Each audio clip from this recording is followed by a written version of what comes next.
Something that was really important for us for Primal was to make sure the stories happening in the world were really intertwined. It's part of the Far Cry DNA. You fight the way you want, you have all the toys you want, you can explore the way you want. It's really a game that's about freedom and letting the player decide how he wants to play. The player will be Takar, Stone Age hunter, looking for his lost people, the Wenjas. The Wenja tribe has been destroyed, scattered around by two very different but very aggressive tribes. In order to reunite the Wenja, Takar will need to go and explore all Oros to try and find the key members of the tribe and get them into a safe haven. The village is actually the spine of the narrative. So if you do activities in the open world, you're actually going to probably free Wenja that are going to make your village grow. If you go and do the main missions, you're going to encounter a new specialist that will provide you with new skills and knowledge that will get you stronger. Far Cry games are about exotic location, places with weird characters, but also about authenticity.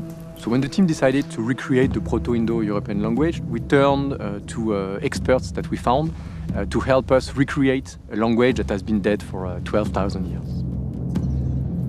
We were contacted by Ubisoft to create a language based off of Proto-Indo-European for Far Cry Primal.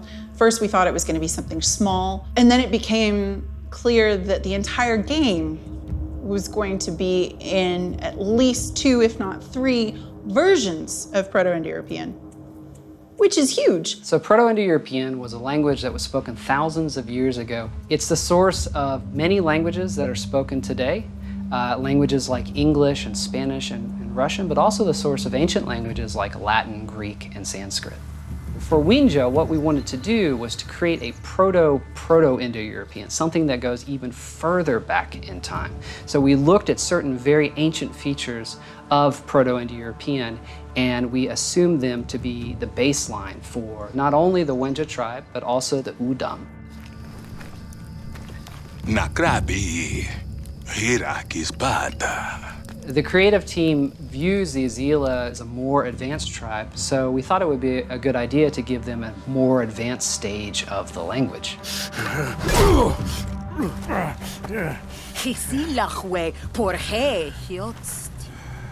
Sometimes we ran into problems where there weren't words that we can reconstruct for Proto-Indo-European. So for example, we know of about 20 different roots for the verb to shine.